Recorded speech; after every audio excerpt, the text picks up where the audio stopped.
Current affair में आपका स्वागत है। हम लोग करंट अफेयर में आगे बढ़ते हैं। आज की करंट अफेयर की न्यूज है नमस्ते योजना। नमस्ते योजना का संबंध किससे है, आपसे ये क्वेश्चन पूछा जाएगा कि नमस्ते योजना कौन चलाया है और नमस्ते योजना का उद्देश्य क्या है। तो नमस्ते जो योजना है इसका फुल फॉर्म क्या होता है, ये भी आपसे पूछा जाएगा एग्जाम में। तो नमस्ते योजना का जो शुरुआत की गई है, इस योजना की शुरुआत जो है सामाजिक न्याय एवं अधिकारिता मंत्रालय और आवासन और शहरी कार्य मंत्रालय की ओर से चलाई गई है। मतलब इसमें दो मंत्रालय शामिल है। कौन कौन सा? सामाजिक न्याय और अधिकारिता मंत्रालय और आवासन और शहरी कार्य मंत्रालय। एग्जाम में पूछा जाता है कि कोई योजना जब आती है, योजना कौन किसकी ओर से चालू की जाती है, ये सब क्वेश्चन एग्जाम में आते हैं। तो पहला क्वेश्चन यहाँ से ये बन सकता है, ये योजना कौन चलाया है। ठीक है, आगे बढ़ते हैं। आगे लिखा हुआ है कि इसका उद्देश्य क्या है। तो इसका उद्देश्य है भारत में स्वच्छता कार्य के कारण किसी की मौत ना हो। जैसे जो सफाई कर्मी हमारे यहाँ काम करते हैं, टैंकों में, सीवर में अंदर जा करके सफाई करते हैं, तो उसमें बहुत सारी गैस होती है जहरीली, जो सीधे वो क्या कहते हैं, सफाई कर्मियों के सांस से फूल जाती है और उनकी डेथ हो जाती है। तो सरकार का उद्देश्य यह है कि नमस्ते योजना के तहत किसी भी सफाई कर्मी की मृत्यु ना होने पाए, इसीलिए उसको मशीनी केस से जोड़ने का प्लान बनाया गया है।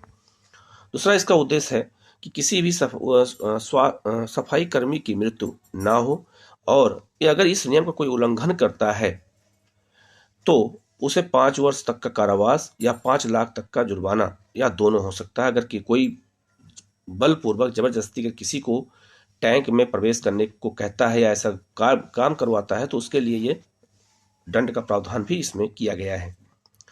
नमस्ते का पूरा नाम क्या है? अगर फुल फॉर्म अगर एग्जाम में आ जाए तो इसका नाम है मशीनीकृत स्वच्छता पारिस्थितिकी तंत्र के लिए राष्ट्रीय कार्यवाही।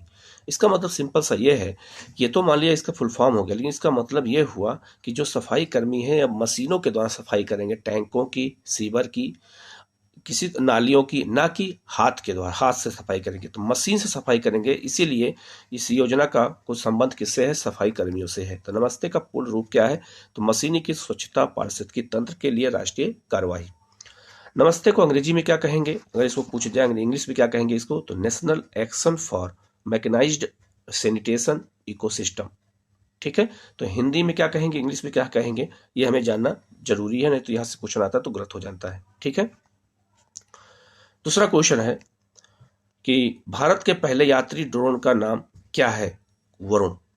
पहले यात्री जो ड्रोन है इसका नाम क्या रखा गया है? तो इसका नाम रखा गया है वरुण नाम है, और यह एक पायलट रहित ड्रोन है। इसका संचालन रिमोट के द्वारा किया जाएगा। तो ये पहला यात्री ड्रोन भारत का कौन सा है? तो ये आप लोग याद रखिएगा, उसका नाम है वरुण। ठीक है, इसे वैसे एग्जाम में पूछे जाते हैं। नेक्स्ट क्वेश्चन है, अभी एक वायरस बहुत ज्यादा चर्चा का विषय रहा है, हमारे पशुओं में होता रहा है भारत में। लंपी प्रोबेक टीका उसके लिए बनाया गया है। ठीक है, इसका निर्माण स्वदेशी तरीके से किया गया है। इस टीके का विकास भारतीय कृषि अनुसंधान परिषद की दो संस्थाओं ने किया है, और दोनों संस्थाएं कहाँ हैं? तो एक हरियाणा में है, एक उत्तर प्रदेश में है।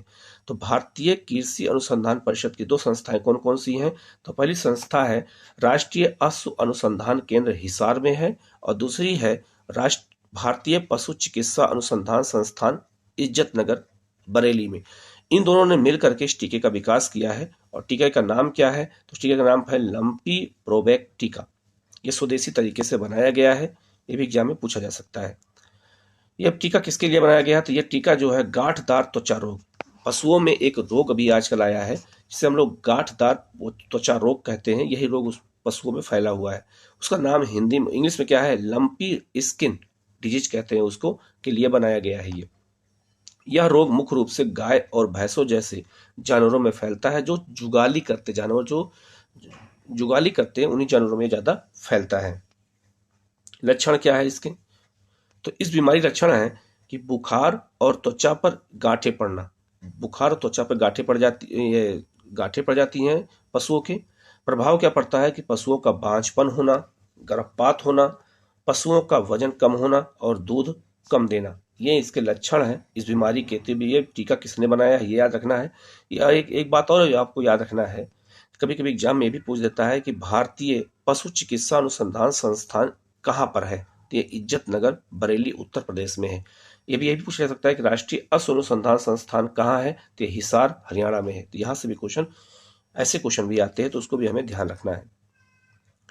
नेक्स्ट क्वेश्चन है, इस्माइल योजना का संबंध किससे है? इस्माइल 75 योजना का संबंध किससे है? इस्माइल 75 योजना का संबंध किससे है? तो यहाँ लिखा है ट्रांसजेंडर और भिखारियों के कल्याण के लिए बनाया गया है। तो उनके जीवन में इस्माइल लाना है, ट्रांसजेंडरों के, भिखारियों के, तो इसके लिए योजना शुरू की गई है और यह भारत के 75 नगर निगमों में चलाया गया है। ठीक है। आज़ादी का अमृत महोत्सव के तहत जो है 75 इसलिए रखा गया क्योंकि हमें आज़ादी का अमृत महोत्सव हम मना रहे हैं, तो इसलिए हमने 75 नगर निगम को ही चुना है। हम आगे और बढ़ाते जाएंगे। ठीक है। सरकार का उद्देश्य है कि इसको हम धीरे धीरे पूरे भारत में लागू करेंगे, लेकिन अभी शुरू खास किया गया है तो 75 नगर निगम से किया गया है। ठीक है। ट्रांसजेंडर भिखारियों के लिए, दोनों लोगों के लिए किया गया क्योंकि यही दो वर्ग हैं जिनको आवास उपलब्ध नहीं है, सरकार की योजनाएं उपलब्ध नहीं है, तो उनके जीवन में इस्माइल लाना है। इसलिए सरकार का ये उद्देश्य है कि इस योजना के माध्यम से उनका कल्याण किया जाए। नेक्स्ट क्वेश्चन है कि पहला अंतर्राष्ट्रीय चंद्रमा दिवस कब मनाया गया? चंद्रमा दिवस मनाया गया है अभी हाल में, पहली बार मनाया गया जो है 2022 में। तो कब मनाया गया? तो ये मनाया गया 20 जुलाई 2022 को पहला अंतर्राष्ट्रीय चंद्रमा दिवस मनाया गया है। क्यों मनाया गया?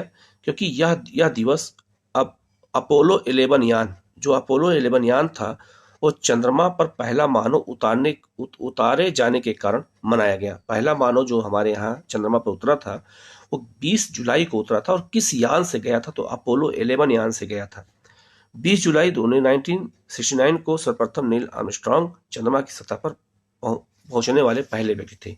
तो इसीलिए सरकार ने, संयुक्त राष्ट्र संघ ने यह निर्णय लिया है कि जो है हम भी मनाएंगे पूरे दुनिया में। अब इसको जागरूकता फैलाएंगे कि हम जो है पहला मानव कौन था जो चंद्रमा पर उतरा था, उसका इतिहास क्या है। तो लोगों को जागरूकता करने के लिए दिवस मनाने का निर्णय लिया गया है। ठीक है।